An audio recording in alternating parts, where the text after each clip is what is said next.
Quase no internato, né? Agora, faltando um pouquinho. Já sabem tudo, Gabi? Bom? Então, pessoal, eu acho que já tiveram todas as aulas da hematologia. Vocês já tiveram a revisão aí da parte de hemostasia primária com a professora Elsie. E hoje a gente vai falar um pouquinho sobre os distúrbios da via secundária, né? Os distúrbios da coagulação da via secundária. Tem uma aula um pouquinho diferente da que a gente teve no terceiro semestre. Pessoal, vai ter muitas questões aqui para a gente resolver, questões baseadas em quadro clínico, né, para a gente pensar como é que vai resolver esses problemas.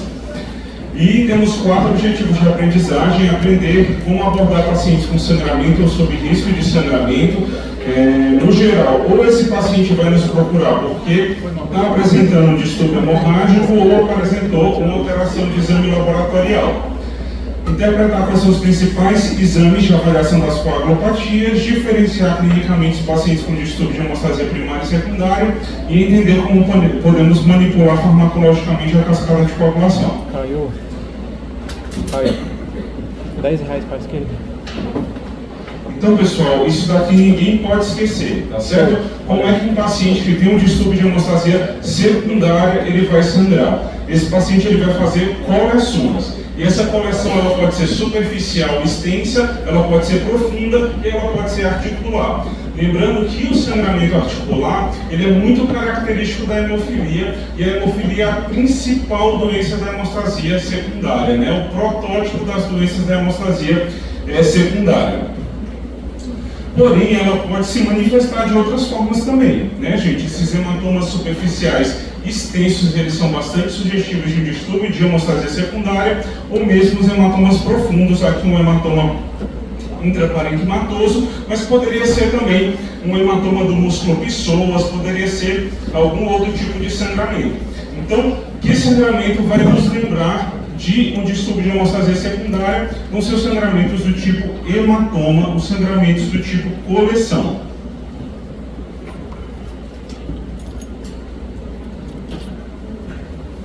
Lembrando que a receita para errar na avaliação de um paciente que está sangrando, gente, é ir por exame, tá certo? Receita para errar é ir por exame. Toda vida tem que ir por quadro clínico. A partir do caso clínico é que a gente vai interpretar os exames. Então, mais uma vez, a gente não fala de via intrínseca e via extrínseca já há algum tempo, tá certo? Então, vamos evoluir, nós não vamos falar mais esses 2 termos, que são 2 termos obsoletos, são 2 termos que não falam mais muito pra gente. Então, vamos lembrar que é a cascata da coagulação, tá, pessoal? Vocês conseguem ver direito ou é melhor apagar aqui?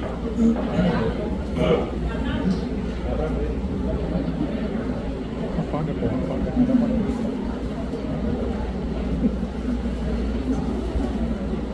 Apaga tudo.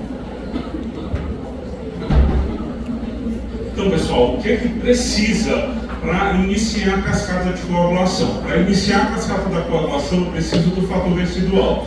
Existem 2 formas do fator tecidual ser liberado, tá certo, pessoal? Uma delas é através de uma lesão endotelial. Se eu tiver uma lesão vascular, eu vou liberar fator tecidual. Esse é o mais óbvio de todos e é o mais fácil de entender. Mas se eu tiver uma ativação da imunidade inata, uma ativação dos monócitos, eles também são capazes de liberar fator tecidual. Então é uma outra forma de ativar a cascata de coagulação. E é isso que vai acontecer na imunotrombose, aquela trombose relacionada à inflamação, né? A trombose relacionada a um paciente que está grave na UTI, as tromboses relacionadas ao Covid, elas têm a ver com essa ativação da imunidade inata, tá bom? Então, eu vou liberar fator tecidual, gente, nessas 2 situações. Ou eu tenho uma inflamação aguda, ou eu vou ter uma lesão endotelial. O fator tecidual, na presença de cálcio, ele é capaz de ativar o fator 7. Tá bom, gente? O fator 7 ele é capaz de ativar todas as vias da cascata de coagulação. Tá bom?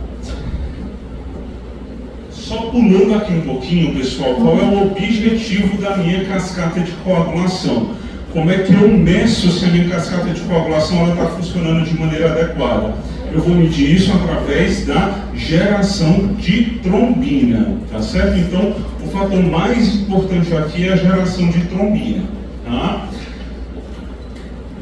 Então, vamos aqui para a primeira via que o fator 7 consegue ativar. O fator 7 sozinho, tá? O fator 7 ativado, ele já consegue ativar a via comum. E a via comum começa aqui no fator 10, tá, gente? O 10 ativado, ele vai precisar de um cofator. Todos os que estão em verde aqui nessa figura são os fatores que necessitam de um cofator. E o cofator do 10 é a sua cara metade, é o fator 5, tá bom? Essa dupla aqui, fator 10 e fator 5, é capaz de gerar a trombina, né? Transforma a protrombina em trombina. Porém, pessoal, nós temos um exame que a gente consegue ver a geração de trombina baseado em cada um desses pontos. E a gente sabe que a geração de trombina, a partir dessa ativação, é uma geração de pequena quantidade de trombina. Não é o suficiente para parar um sangramento, tá? Então, o fator 7 ele consegue também ativar através de outra via, essa via é chamada via de propagação ou amplificação, e esse fator 9 ativado pelo fator 7 ativado, ele também vai precisar de um cofator. Todos os em verde precisam de cofator. E o cofator do 9 é o 8 ativado. Vocês sabem quais são os fatores que causam hemofilia, pessoal? Hemofilia A é deficiência de qual fator?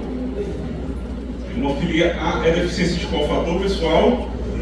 E a hemofilia B é deficiência de qual fator? 9. Tá certo, gente? O 8 e o 9, a relação que eu faço é que são os dois fatores cuja a deficiência causa hemofilia, tá bom? Então, hemofilia A, fator 8, hemofilia B, fator 9. Mais uma vez, esse complexo aqui, fator 8 e 9, é capaz de ativar o fator 10. O fator 10 ele precisa da sua cara metade, o seu cofator, que é o 5, e ele é capaz de gerar trombina. Mas mais uma vez, gente, é um pouquinho mais de trombina que eu vou gerar do que através da primeira via, mas essa quantidade de trombina ela ainda não é suficiente. Eu preciso de um boom de geração de trombina. E quem vai fazer esse boom de geração de trombina é ela própria. A trombina vai ativar o fator 11, tá? Acho que parou, né? Então a própria trombina vai ativar o fator 11, tá, gente? Se vocês pegarem algum livro, não é nem antigo, porque umas 2, 3 edições anteriores do Harrison já está descrevendo a cascata de coagulação.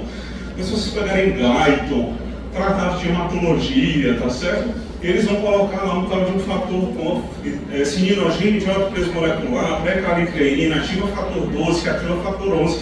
Isso não tem muito sentido, tá, gente? Hoje em dia, nós não acreditamos muito nessa cascata, não. Quem ativa o fator 11 é a própria trombina, tá bom? E aí o fator 11 ativado, pessoal, mais uma vez consegue ativar aqui o 9, tá certo? O 9 precisa do 8 e vai ativar aqui a via comum. E essa alça é a alça de maior geração de trombina. E para que eu preciso gerar trombina, pessoal? Qual é o objetivo de gerar trombina? O que a trombina faz? O que a trombina faz, pessoal? Transforma o fibrinogênio, que é solúvel, na fibrina, que é uma rede que é insolúvel. E aí vai reter hemácia, vai reter leucócito e vai formar lá a casca da ferida, tá bom? Então, hoje, quais são os nomes que são dados para cada uma dessas vias? Via de início ou de gatilho, via de propagação e amplificação, e a via comum continua com o mesmo nome. Pessoal, por que é importante estudar a cascata de coagulação desse jeito, tá certo? Porque qualquer fator que tiver aí e estiver deficiente, o que o paciente vai apresentar? Sangramento, tá certo, pessoal? Então, eu posso fazer uma firula danada numa questão para vocês, tá certo? O paciente está sangrando, como é que ele vai sangrar mesmo, se for deficiência de fator de coagulação? Hematoma. Então eu vou descrever lá provavelmente um hematoma, tá certo? E aí eu vou colocar, ele tem deficiência de qual o item que justifica? Eu posso colocar deficiência de fator 2 justifica? Justifica. De 11 justifica? De 8, de 9, de 10, qualquer fator que estiver aí vai justificar o sangramento, tá certo, pessoal? Então, por essa cascata de coagulação aqui, vocês não vão errar. Qualquer coisa que estiver deficiente aqui vai causar sangramento. Deficiência de 12 grave causa o que mesmo? Trombose, né, gente? Que diabos é aqui? Se o 12 ativa o 11... Se o 12 ativa o 11, pessoal, por que o 11 se tiver deficiente de sangue e o 12 se tiver deficiente de trombose? Não tem sentido isso acontecer, tá certo? Isso foi feito para explicar os exames da coagulação, mas agora que a gente entende mais da coagulação, isso não tem nenhum sentido, tá? Então, quais são os exames que nós vamos interpretar, gente? Vocês têm que interpretar os exames que são mais simples da coagulação.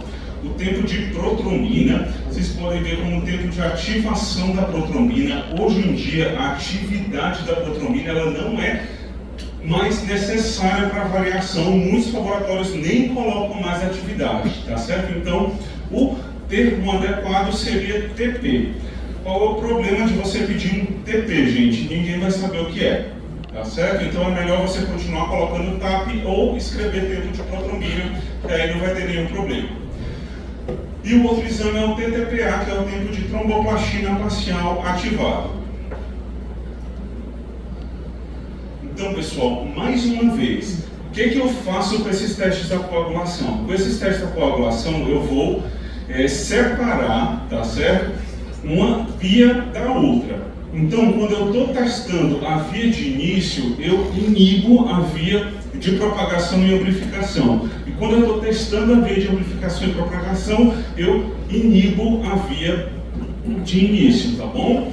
Então, se eu tiver uma alteração só do TP isolado, eu estou vendo a via de início ou via de gatilho, que só tem um fator, gente, que é o fator 7, tá bom? Não tem muito o que errar se for o TP isolado.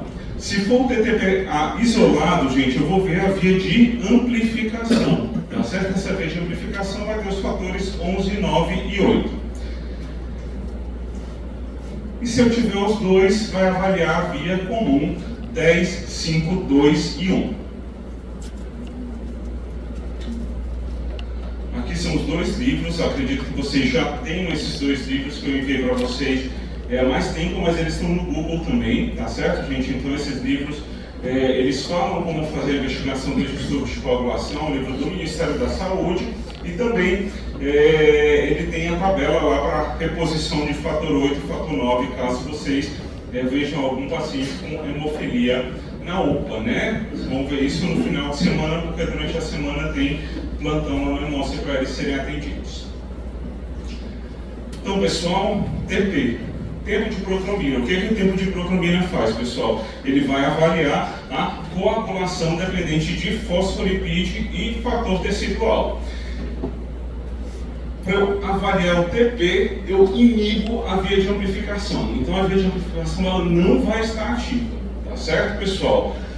O que o TP vai ver, pessoal? O TP vai ver o fator 7. Então, se eu tiver um TP isoladamente alargado no paciente sem tomar nenhuma medicação, eu vou pensar numa deficiência de que fator? Fator 7. Tá?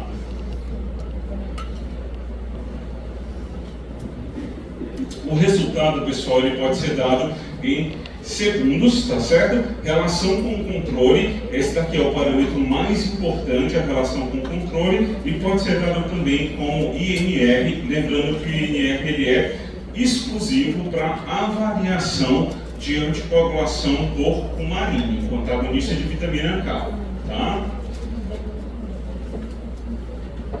Então vamos lá, gente, vamos interpretar aqui um TP, tá?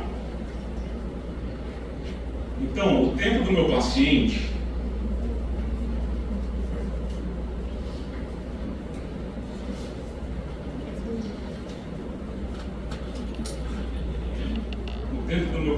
foi de 11 segundos.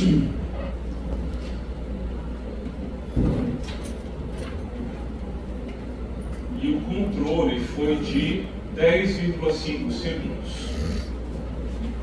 Gente, meu paciente ele tem o TP alargado? Sim ou não? Ou não? Por que ele não tem o TP alargado, gente? Está maior. Vocês já são mais rapazinhos e mocinhas. No terceiro semestre eles diziam que estava largado. Por que agora vocês dizem com segurança que ele não está largado? Como é que eu sei disso daqui? Só calcular, tá certo, pessoal? Você vai calcular uma relação e é uma relação direta. Na vida, vocês não precisam, na maioria das vezes, calcular. Se você tiver no exame de um laboratório bem pouco confiável, você vai precisar fazer esse cálculo, tá certo? Então, como é que eu vou fazer isso? Vou ver aqui a relação. Como é que é a relação? 11 dividido por 10,5. Alguém pode fazer essa conta?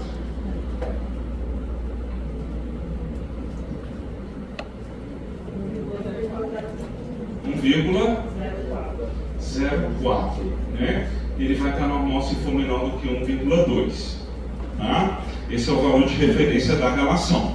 Lembrando, INR a gente não tem como calcular. Daqui a pouquinho vai ter um slide sobre o INR. Então, para o INR, pessoal, o laboratório vai ter que fornecer para vocês, tá bom?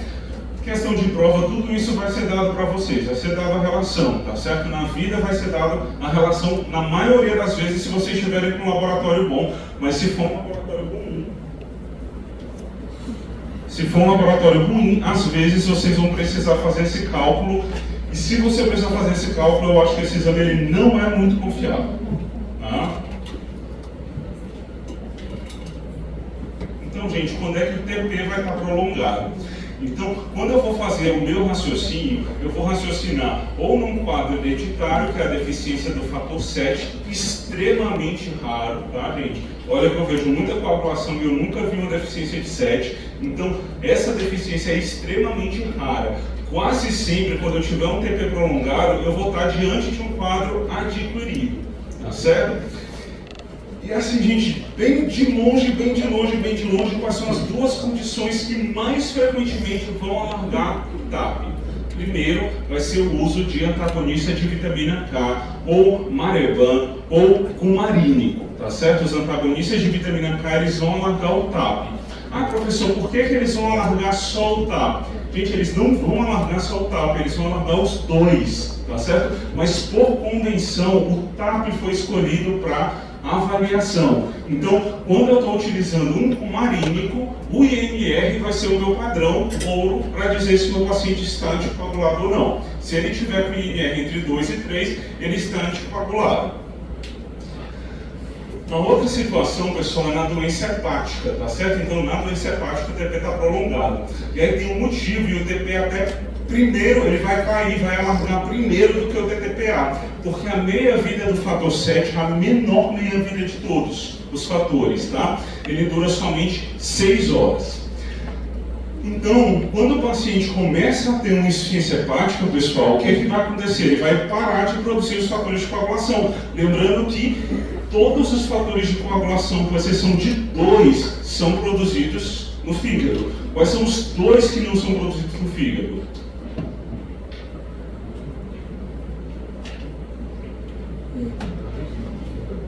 Fator 8 e o fator de von Willebrand. Os dois são produzidos pelo endotélio, tá certo, gente? Todos os outros são produzidos pelo fígado, tá? Então, obviamente, a doença hepática ela vai cursar com alteração dos fatores de coagulação. Ah, professor, mas se altera todos os fatores de coagulação, também vai alterar o TTPA. Vai.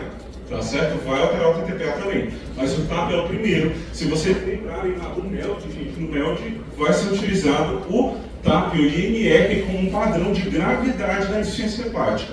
Então o TAP foi considerado como o fator mais importante. Deficiência de vitamina K e a presença de um anticorpo antifator 7. Gente, se a deficiência do fator 7 é extremamente rara, imagine uma hemofilia adquirida por deficiência de fator 7. Então é extremamente raro, tá certo? Isso não vai ser um padrão de preocupação para vocês. E o que é que vem a ser esse INR? Pessoal, imaginem, hoje é muito fácil uma pessoa estar aqui no Brasil morando, daqui a pouquinho se muda, vai para o Canadá, vai para os Estados Unidos, vai para a Europa, vai para a Ásia. Imagine se uma pessoa está tomando um antagonista de vitamina K, tá certo? E aqui o tempo de coagulação, o controle é 10,5 segundos, tá? Em São Paulo, o controle é de 9 segundos. E na Europa, o controle é de 10 segundos, que é 10,5. Imagina a bagunça que é, gente, tentar entender esse controle da coagulação sem uma estandartização entre os laboratórios. Então, o que é esse INR? Cada laboratório, a gente faz um cálculo, é o índice de correção, para que esse índice de correção vai fazer com que, independente desse valor aqui do seu controle, tá certo? Quando o INR estiver entre 2 e 3, esse paciente vai estar anticoagulado. Não importa onde você fez esse exame. É uma fórmula logarítmica muito grande, vocês não precisam saber, só precisam entender que tem um fator de correção. Cada laboratório tem o seu fator de correção, aplica esse fator e, a partir disso, ele consegue liberar o laudo. Então, gente, ele foi criado para controle de paciente que está tomando antagonista de vitamina K. Quais são os fatores que são vitamina K dependentes mesmo? 2 mais 7, 9, parabéns, tirou 10. Aí, como é que vocês são extremamente criativos? Não é não, Gabi? Não é não, Caio? Vocês são muito criativos. Aí, o que vocês fazem? 2 mais 7... 9, parabéns, tirou quanto, gente? Tirou 0, não pode trocar os números, tem que ser os números certos, tá? 2, 7, 9 e 10, tá, gente? Não pode trocar os valores, se trocar os valores não vai funcionar, tá? Só lembrando que proteína C e proteína S também são vitamina K dependentes, tá certo, gente? Então, os antagonistas da coagulação, eles também são dependentes de vitamina K. Então vamos lá para a nossa primeira questão, gente. O paciente do sexo feminino, 52 anos, obesa, em pré-operatória de colestectomia, trouxe exame que evidenciou um TAP alargado e qual das opções abaixo não justifica essa alteração. Então, nossa paciente aqui não descreve nada de sangramento, né, gente? Foi só uma alteração aqui do exame no pré-operatório, tá? Toda a vida, pegou um exame alterado, a primeira pergunta que você tem que fazer é se tem ou não sangramento. Adianta você ficar brigando com questão, porque a questão não disse que tem sangramento ou não. Você tem que aceitar que esse paciente não tem sangramento. Se tivesse, teria sido citado, tá bom? Então vamos lá, gente. Deficiência do fator 7 altera o TAP. Deficiência do fator 7 altera o TAP, gente? Altera, né? Então é um dos principais fatores relacionados ao TAP. Antagonista da vitamina K. Altera o TAP? Altera, né, gente? Por quê? Quais são os fatores que são vitamina K dependentes? Exatamente, 2, 7, 9, 10. Eu fiz a conta correta na segunda vez? Não fiz não. Era 2 mais 5. 2 mais 5, 7. Tá certo? Aí não dá 10 de jeito nenhum isso, tá, gente? Então, cuidado, os números têm que ser os números corretos. Doença hepática vai alargar o TAP? Vai, isso é tão importante, gente, que no critério de gravidade da feira de transplante hepático o INR faz parte, tá? Então, no MELD lá o INR vai entrar. E deficiência de fator 9, pessoal, vai alterar o TAP? Não altera o TAP, tá certo? Então, a deficiência de fator 9 vai alterar apenas o TTPA. Ah, professor, mas o fator 9 não é inibido pela varfarina? Não é inibido pelos cumarínicos? E aí? Gente, se eu tivesse só deficiência de fator 9, lembra que os cumarínicos eles inibem diversas vias. Então ele inibe via comum, tá certo? Inibe via de início e inibe via de amplificação. Tá? Mas o fator 9, isoladamente, ele nunca vai alterar o TP, tá certo? Ele só vai alterar o TTPA. Tá? Gente, a tromboplastina parcial ativada, o TTPA. Então agora eu vou avaliar a formação do coágulo a partir de um antibiótico que é a cefalina, tá bom? Então eu vou acrescentar a cefalina aqui na minha reação, tá bom? E quais são os fatores que alteram o TTPA, gente? Aí sim agora entra o fator 12, tá certo? Porque o fator 12 realmente ele altera o TTPA. 12, 11, 9 e 8. Esses são os fatores que alteram o TTPA, tá bom? 12 sangra, pessoal? Não sangra, tá bom? 11, 9 e 8, o paciente pode sangrar dependendo da gravidade da deficiência de cada um desses fatores. E aí, pessoal, como é que a gente vai lembrar aqui dos fatores do TTPA? Mais uma vez, na vida de vocês, na prova de vocês, tem um paciente com TTPA largado, o que é que vocês vão escrever lá do lado da prova?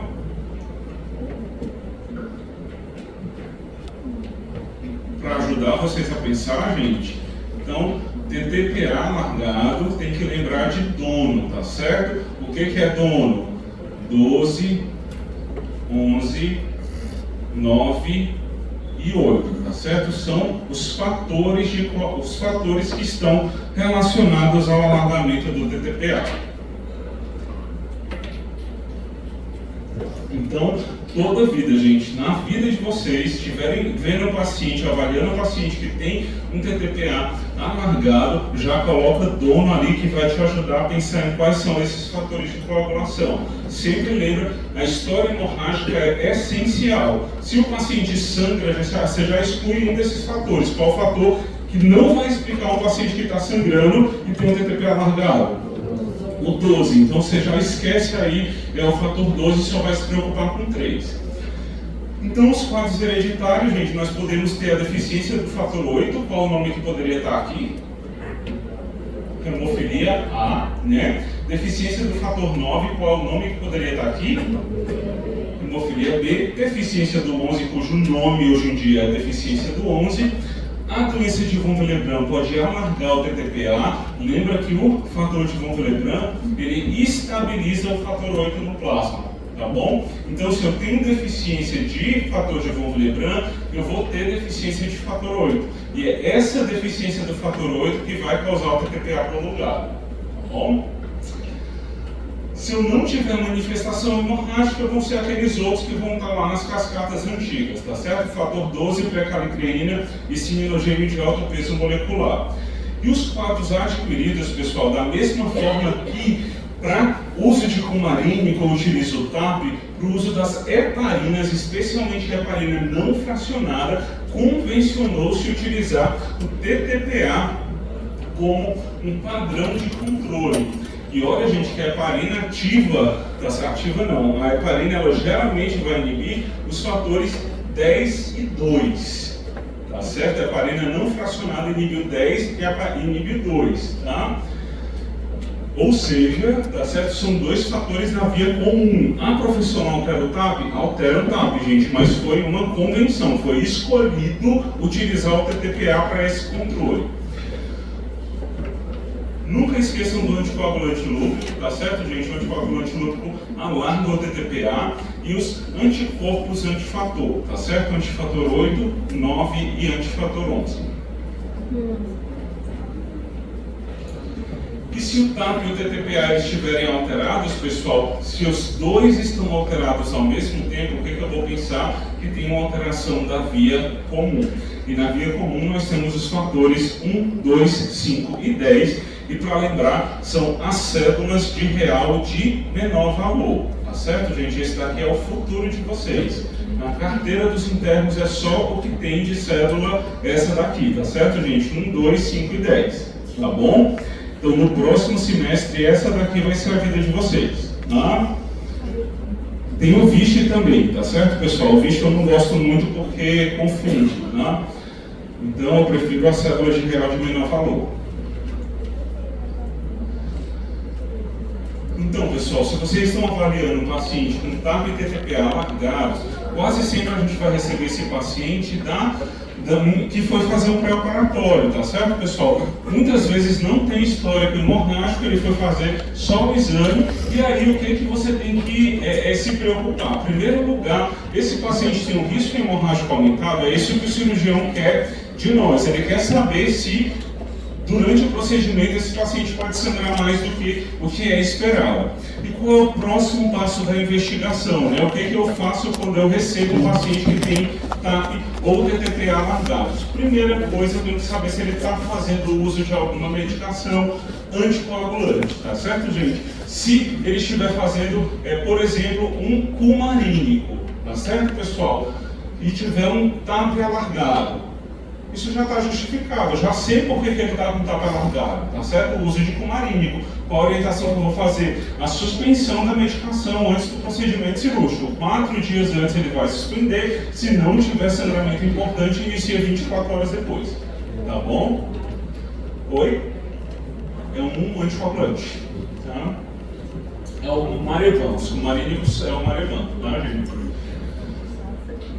E se o meu paciente ele estiver tomando alguma heparina, pessoal, por mais que só a heparina de baixo peso molecular altere de maneira significativa o TTPA, tá certo? Se ele estiver tomando heparina, tem que suspender essa heparina para confiar no exame.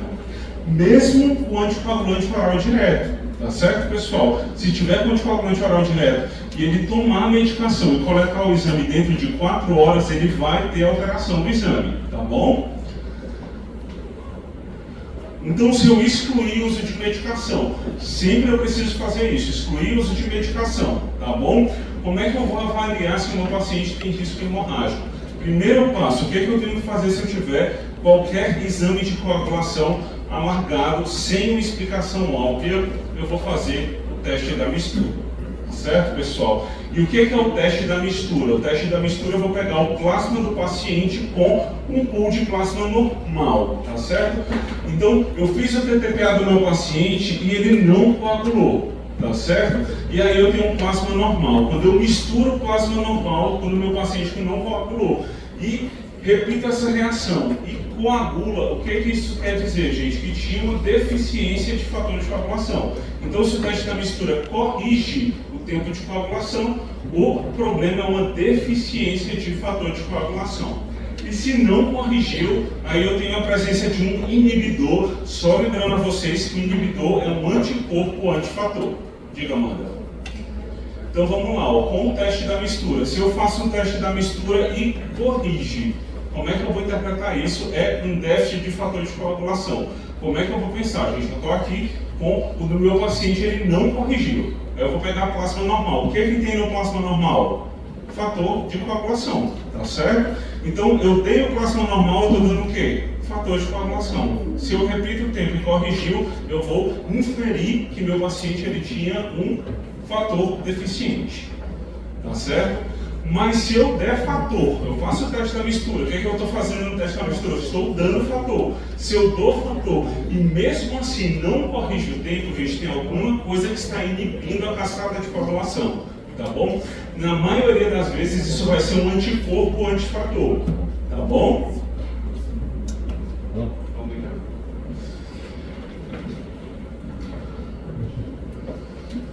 Vamos fazer essa questão aqui, pessoal. Vamos um paciente do sexo feminino de 31 anos, com histórico de perda gestacional de repetição, e deu entrada no pronto atendimento com quadro de dor e edema em membro inferior esquerdo. Tá? Fez ultrassom e o ultrassom ele foi compatível com uma trombose venosa profunda. De todos os exames solicitados, apenas o TTPA estava alargado. Gente, TTPA, o que a gente vai colocar bem aqui? Dono, tá certo? Então, TTPA alargado, você já vai escolher aqui o dono, tá certo? Estava alargado e não corrigiu com o teste da mistura. Gente, se não corrigiu com o teste da mistura, o que isso pode ser? É deficiência de fator de coagulação? Não é deficiência de fator de coagulação. Mesmo que vocês já tenham conhecimento hoje para saber qual o provável diagnóstico aqui da minha paciente, né? Perda gestacional recorrente, mais trombose, você já deve imaginar qual é o potencial diagnóstico dela, mas aqui a gente vai avaliar o tempo de coagulação mesmo, tá certo? Nosso objetivo é esse. Então, se o TTPA está alargado, tá certo? E não corrigiu com o teste da mistura, a gente vai ser deficiência do fator 8, deficiência do fator 9, deficiência do fator 11, não. Deficiência do 7 alarga pelo menos o TTPA, gente. Alarga o quê? o TAP, então nem seria o TTPA. Então qual vai ser a resposta correta aqui? A presença do anticoagulante lúpico, né? É a outra interpretação quando eu tenho um TTPA alargado que não corrige com o teste da mistura, ou inibidor ou a presença do anticoagulante lúpico. Então, nossa paciente provavelmente tem SAF, né, gente? Vai ser aí estudada, pesquisar lúpus para ver se é um SAF primário ou não. E aí, como é que a gente vai interpretar o teste da mistura? Primeira coisa, a gente já sabe aqui, se a mistura corrige, isso é deficiência de fator de coagulação. Se a mistura não corrige, ou inibidor, ou anticoagulante lúpico. Qual é o próximo passo? Gente, mais uma vez, eu não interpreto o exame da coagulação sem saber se meu paciente sangra ou não sangra, tá bom? Então, se o meu teste da mistura corrige e o meu paciente sangra, lembrando que eu estou falando aqui só do TTPA, tá certo, gente? Quais são os fatores que alargam o TTPA e causam sangramento? 11, 9 e 8. 12 não causa sangramento, tá certo? Então, essas são as possibilidades, deficiência dos fatores 8, 9 e 11. E se o paciente não sangra, pessoal? Se o paciente não sangra, eu tenho que investigar o dono todo. Por que eu tenho que investigar o dono todo? Porque eu posso ter deficiência leve desses 3 fatores de coagulação, que eles não sangram espontaneamente, mas podem sangrar em uma prova hemostática, uma cirurgia ou um procedimento odontológico, eles podem apresentar sangramento. Então, se o paciente não sangra, o teste da mistura corrige, eu tenho que fazer todos os fatores do dono. Se a mistura não corrige e o paciente sangra, eu vou pesquisar os inibidores dos fatores 8, 9 e 11. Eu faço isso geralmente pela ordem de frequência, tá, gente? O inibidor do fator 8 é o mais frequente de todos, então eu começo investigando pelo inibidor do fator 8. Caso ele seja negativo, é que eu vou investigar os outros. E se o paciente tiver trombose, tá certo? Anticoagulante lúpico. Eu vou pesquisar o anticoagulante lúpico.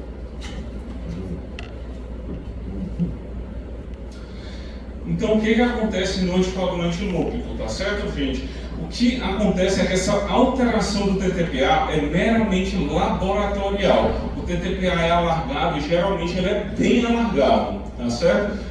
Antes de a gente conhecer mais a cascata de coagulação, o que a gente sabia? Os pacientes que têm o TTPA alargado, eles têm um risco hemorrágico maior.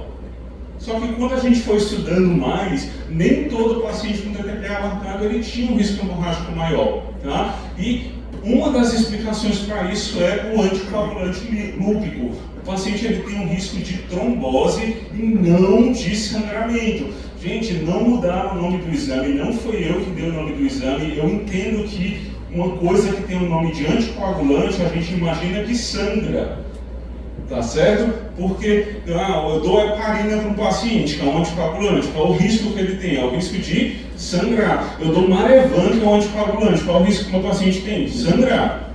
Aí tem um exame chamado anticoagulante lúpico, que o risco dele é dar trombose, tá certo? Então isso vocês têm que memorizar, porque não é racional, é o contrário do racional. Aqui só lembrando rapidamente para vocês, tá certo, gente? A hemofilia A é a deficiência do fator 8, é responsável por 80% de todos os tipos de leucemia, e a do tipo B é a deficiência do fator 9, responsável por aproximadamente 20% de todos os fatores.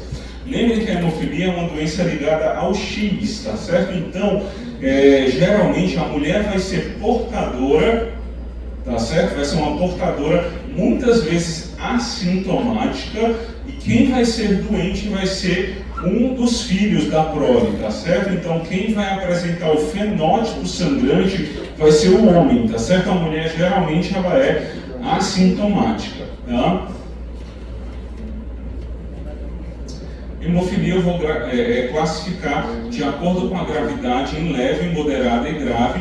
A leve eu tenho um fator entre 5% e 40%, moderado entre 1% e 5% e grave menor do que 1%. Só para vocês verem aqui, gente, que a quantidade de fator que nós temos ela é muito superior à necessária. Então o paciente ele só vai apresentar sangramentos espontâneos, hemartrose espontânea, quando ele tem menos de 1% de fator. Tá? Até o paciente com hemofilia moderada, geralmente ele tem um fenótipo bem mais brando, e o hemofílico leve ele só vai sangrar se tiver uma prova hemostática, né? Um trauma, uma cirurgia, ele não vai sangrar de maneira espontânea.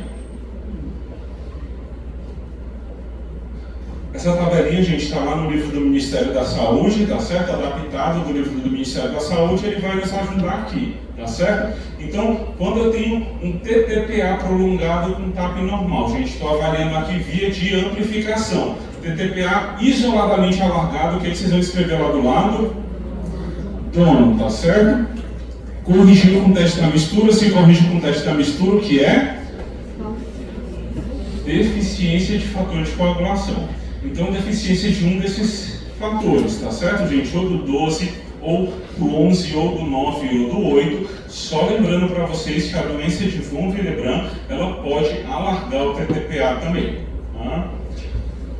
Se eu tiver os dois prolongados, pessoal, tanto o TTPA quanto o TAP prolongado, qual a via de coagulação que está acometida?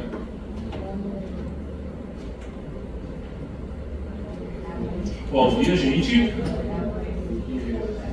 A via comum. Quais são os fatores da via comum?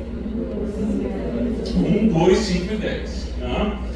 Se o TAP estiver prolongado, gente, então só o TAP vai ver que fator? Fator 7. E se eu tiver TTPA normal e TAP normal, lembrar da deficiência de fator 13, tá certo? Ele estabiliza o coágulo. A doença de von Willebrand também pode se manifestar com TAP e TTPA normais. Bora fazer umas questões aqui para a gente resolver aqui como é que a gente vai criar o nosso raciocínio, tá, gente?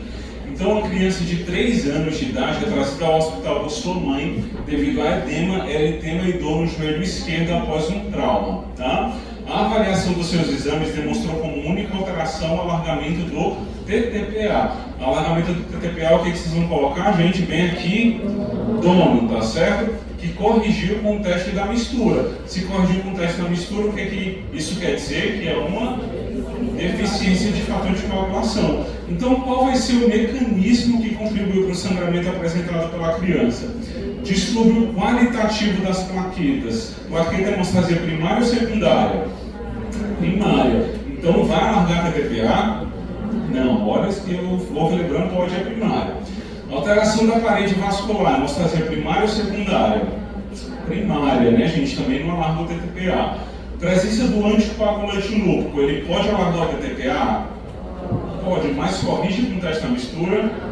Deficiência de fator de coagulação, justifica esse achado do paciente? Justifica, então, a resposta correta é deficiência de fator de coagulação. Gente, a redução parcial do fator de von Willebrand, ela dá TTPA alargável e corrige com o teste da mistura. Só não explicam a hemartrose. Hemartrose é uma distúrbio de hemostasia secundária e doença de von Willebrand é uma doença da hemostasia primária. Certo? O paciente apresentou um sangramento algumas horas após uma cirurgia abdominal, com necessidade de reabordagem cirúrgica e transfusão de concentrado de hemácia. Os exames do pré-operatório eram todos normais e o paciente não tinha história hemorrágica prévia. Os exames foram repetidos e o TAP e TTPA eles persistiam normais. Deficiência de qual fator de coagulação pode justificar esse achado? Então, gente, eu tenho uma patologia hemorrágica, uma complicação hemorrágica pós-operatória com TAP e TTPA normais. Só um dos fatores pode justificar isso, que é a deficiência do fator 13. Bora lá, paciente do sexo feminino de 30 anos de idade comparece ao laboratório para a coleta de exames de pré-operatório para biópsia de uma lesão anexial esquerda, né? Foi no ginecologista, fez uma ultrassonografia e viu uma lesão suspeita. E ela foi no IJF para fazer exames, tá? Após a coleta do exame, ela apresentou um grande hematoma que complicou com síndrome compartimental. Grande hematoma é hemostasia primária ou secundária, pessoal? Secundária, né? Então, um sangramento grave, né? Síndrome compartimental. Essa paciente ficou com uma sequela neurológica no braço. ela procurou a emergência para avaliação dos exames iniciais que evidenciaram alargamento isolado do TTPA. Se eu tenho alargamento isolado do TTPA, gente, o que eu vou colocar aqui? Dono, posso já cortar o D. Por que eu posso cortar o D? Porque a paciente sangrou, tá bom? O hemograma estava normal e o TAP estava normal. O teste da mistura, gente, não corrigiu o TTPA. Se não corrigiu o TTPA, como é que eu vou interpretar isso, pessoal? A presença de um inibidor, tá certo? Então, qual o provável diagnóstico da paciente? Plaquetopenia imune vai sangrar com hematoma, pessoal? Vai dar sangramento se a plaqueta estiver muito baixa, mas vai ser um sangramento de hemostasia primária. Leucemia promielocítica aguda.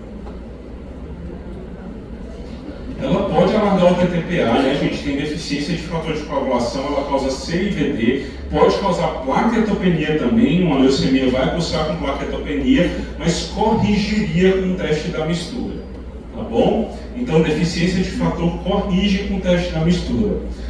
Doença de von Willebrand do tipo 1, alarga o TTPA? Alarga, né, gente? Porém, quando eu faço o teste da mistura, corrige. E o sangramento não é um sangramento do tipo hematoma, é de hemostasia primária. Síndrome de Bernard-Soulier. Quem é essa síndrome de Bernard-Soulier mesmo, hein, gente? É uma síndrome genética, causa deficiência da glicoproteína 1B. É um distúrbio de hemostasia primária. Tá? O paciente vai sangrar com petequia, equimose, gengiforragia e epistaxe. Então, gente, por mais que você nem precisava saber, mas o que vai justificar um TTPA alargado, um sangramento com hematoma? É uma hemofilia. Por que é uma hemofilia adquirida? Porque é uma hemofilia pela presença de um inibidor do fator 8. Tá? Depois de muito tempo, tá certo? Que a gente conseguiu negativar esse inibidor, foi ver, e era um endometrioma, tá certo, gente? Nem era um câncer, a gente estava pensando que era um inibidor secundário de neoplasia maligna, mas nem foi. E eu acho que é isso, pessoal. Muito obrigado pela atenção.